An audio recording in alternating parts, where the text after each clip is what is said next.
Hi everyone, this is Terry Nazon, world famous astrologer, and it is Monday, March 31st, which is reminding me that I have to write not only monthly horoscopes, but weekly horoscopes and 2 daily horoscopes. So you can find me on my website with my extended horoscopes, or you can find my shorter version on social media. So like, follow, and share as usual.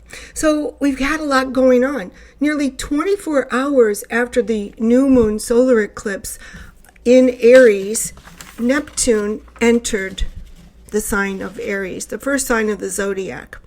And so since Neptune has such a long transit, it hasn't really been in Aries for at least over 160 years. That's just how long it takes to get around the zodiac. And of course, Neptune will be in Aries until October 22nd, and then he'll retrograde back into the sign he rules, Pisces. So imagine that we're going to go into kind of a new chapter with new ideas, kind of trying new things. Remembering that Mercury is retrograde. So when Mercury is retrograde, we try unorthodox things. We try to think outside the box. We try to do new things. And so then when Neptune re-enters Pisces, you get to see how far you've gotten. What did you do? How did everything work out? So Neptune won't really be in the sign of Aries until sometime in 2026, when it finally enters Aries and just stays there. But until then, we have the luck of having the planet Mercury retrograde in the sign of Aries, and he's going over these points or these degrees where Neptune is transiting and then will retrograde and then transit again. So he's telling us a lot about what to expect, how to think, what to do, and even in your own personal life, what to try. So Aries, you're first up, and you've got a lot going on in your solar return right now. Happy birthday, by the way. And of course, Neptune has transited over from the 12th house, your solar 12th house, that is, and into your first house, or your sun sign. And so obviously he drags a lot of subconscious fears or revelations with him as he transits this way. So you may be getting used to a new normal, maybe even doing more independently. Remember last year you had the lunar nodes in your 7th house in the sign of Libra. Too much togetherness, Bonnie and Clyde-ish, good cop, bad cop, and maybe you were attached to the hip with somebody. Not so much right now, because things are changing in the family, and maybe the family wants to see more of you, or you get reconnected to family members who aren't necessarily keen on your mate or partner, or the person who they see pulled you away from them. That's intense. And of course, Taurus, this Neptune entering your 11th house, and for a long time there, you may have gotten happy about making new friends and meeting new people, but also a little gun shy about all of the upheaval and sudden circumstances that you had to endure, like unexpected expenses, let's say.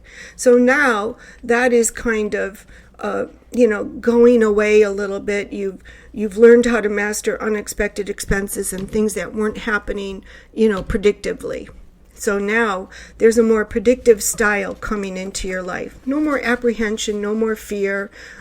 Even I would say there could be, if you are involved with somebody, maybe there's going to be something with an ex, if you have shared resources or something of that nature.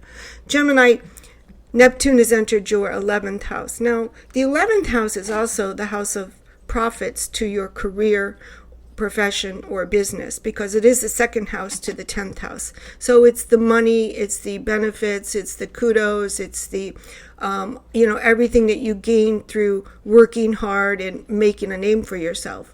And I'm wondering if you're going to have like windfalls and be able to really gain through your career. Cancer, of course, much is going on here with your relationships with Mars in your sun sign. It seems like you were thrown into having to be responsible or having to be out on your own. It's kind of like getting kicked out of the house or having someone leave suddenly and unexpectedly. So with Pluto now out of your 7th house, you no longer need someone there. Maybe you'll gain from them financially, but you no longer need someone there. So you're out on your own. And Neptune is saying, hey, you got this. You've made a name for yourself, and people are going to start looking to you and giving you oodles of opportunities. Leo, of course, Neptune is in another fire sign, but Neptune still has his influence on your 8th house of joint finances, obsessions, relationships with illicit folk like married people or people that you've broken up with. So there's still some jealousy there. There's still some angst in the 8th house, but you're ready to move on and start new things. And hopefully a lot of those new things could include like a new romantic partner if you're single. Virgo, of course, Neptune is the ruler of your 7th house, where we all know you tend to put people on a pedestal and not see their flaws or even make excuses for them. Everybody needs a hero to support them and be on their side and protect their reputation. But maybe you start to see things a little bit differently now with Neptune in your 7th house. I do like this aspect because you have Pluto in your 5th house, and I think many of you could marry quite well if you're single. Libra, of course, you're another one who's up for some new relationships, and it doesn't matter how many folks you have calling, texting, and interested in who you're flirting with. You also might have your heart stolen by somebody special with Neptune there. Here we fall in love and we can't help ourselves, and we daydream a lot about our romantic partner. That's not so bad. Scorpio, Neptune enters your 6th house of work and employment, daily routine, working out, pets, those things that you have to do. So it's quite obvious that you might get yourself in a position where you start to help somebody and then it turns into a mandatory thing, or you find yourself in a situation, well, who else is going to help this person, or who else is going to do this? So you may end up taking on more than you imagine. So let's be aware of that. Also watch your health. Sagittarius with Neptune in another fire sign. Could it be any better? It's in your 5th house of love and romance. Finally, you start to live. And of course, if you have children, now the children are getting a little bit older, and you have to wonder what's ahead for yourself. What's next, and what do you do next? It's all about you. It's all about happiness. It's all about living your life to the absolute fullest. Could you fall in love too? Absolutely. Capricorn, you find yourself wishing to move and needing more space. Of course, Mars in your 7th house has you feeling a little bit hemmed in and maybe even woe-beholden to somebody else's wishes and desires. You've helped out a lot, and I'm just wondering, will Neptune bring you the home of your dreams? Could be. Aquarius, Neptune is in your 2nd house of money, making money and possessions, maybe a new car and flashy stuff, very important to your life. Neptune is the ruler of your 2nd house, is in your 3rd house of business. But still, with Saturn in the North Node and Venus in your 2nd house, you have to be making more money. So Neptune in Aries brings in new business opportunities for you. And Pluto says you can't say no. So you're off in a new direction, screaming, throwing a tantrum, but these planets are taking you off in a new direction, like it or not.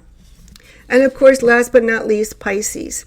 After having Neptune in your 1st house for quite a long time, and maybe you overlooked some things, or you just ignored some things, or you just became evasive and didn't want to bother with things, you can't anymore. You're on top of things, and money is the name of your game.